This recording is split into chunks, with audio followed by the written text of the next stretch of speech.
Hey guys, how's it? It's your boy M.K.S here, back with another video, and I've decided for Dyslexic of the day, as I call it, this idea I was talking about recently, to include Barbara Corcoran, who is another member of the Shark Tank in America, which I was talking about yesterday when I was talking about Damon John. So anyway, I've got this mug which says Fatima Women's Network because it's a Wednesday as well, so I'm thinking like Women's Empowerment Wednesdays.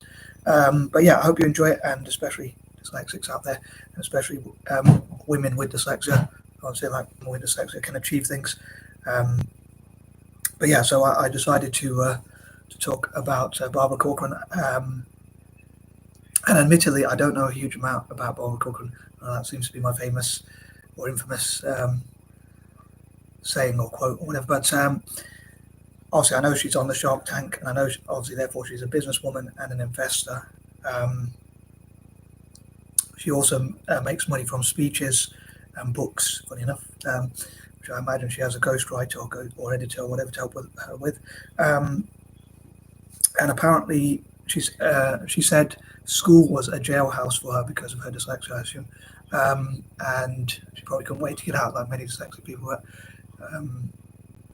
Obviously, she's not lazy because she's achieved, I imagine she's a very hard working woman. But obviously, school just for dyslexic people doesn't always work. But although obviously many dyslexics, unlike myself, are hard-working people, I never developed that hard-working ethic. But many dyslexics do, and I suppose that's the difference between those who are successful with dyslexia and those who aren't. I'd love to think there's an easy way or smart working way to make it work, but I'm sure many will tell you there's not, including obviously Damon John, who I talked about yesterday. But as it's a Wednesday, I thought I'd talk about a woman with dyslexia who's achieved.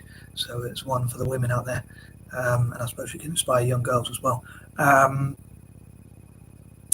But yeah, her husband was having an affair with their younger secretary when they were in business together. So they divorced, and obviously she decided to leave. And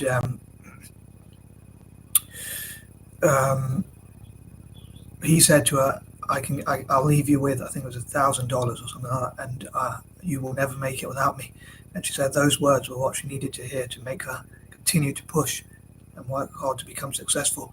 But there's lots of things you can find out about her, obviously, on Google, on YouTube. She's been in some great interviews, like she was on the Diary of a CEO.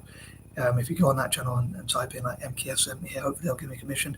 But on a serious note, she was like, I would say she's done her talks on TED Talk. I think she's done one or two even talks on TED Talk. And she's obviously done lots of interviews, and you can find her on the Shark Tank.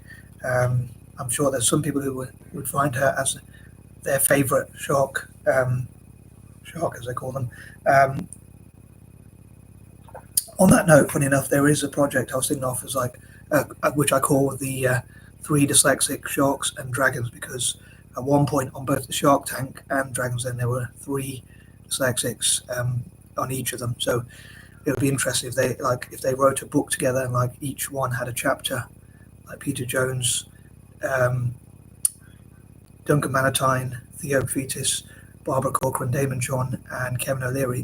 If each one had a chapter, and maybe there could be a forward by someone like Richard Branson or Kelly Hoppen, who was also, funny enough, on the Dragon's Den in the UK, and I suppose she could be another one that I could profile one day, maybe in the future, like for Dyslexic of the Day. If not this month, maybe next year or something like that. But yeah, so she's one of the few women with dyslexia, I think, who have done well that I can think of, that I can name off the top of my head. If you could think of any others, please list them in the comment section for Women Wednesdays, Women Empowerment Wednesdays,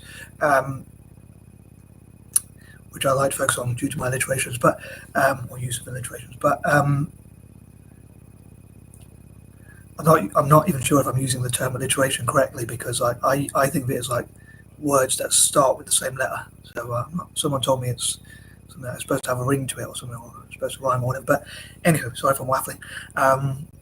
But yeah, I think Barbara Corcoran is quite an inspirational person, especially for women, I'm sure, with dyslexia. And I'd love to know what dyslexic women especially think about that, or even dyslexics generally, or anyone who wants to comment. As ever, I welcome all comments. But yeah, if you know any information about Barbara Corcoran, please share it.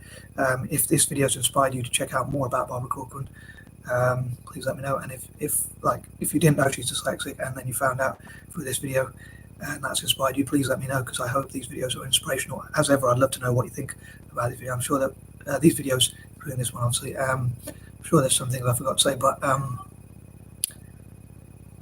yeah, she's an inspirational businesswoman. I was saying like the 3 dyslexic sharks and the 3 dyslexic dragons could be things like they could work together and network together to make funny enough books, podcasts, YouTube videos,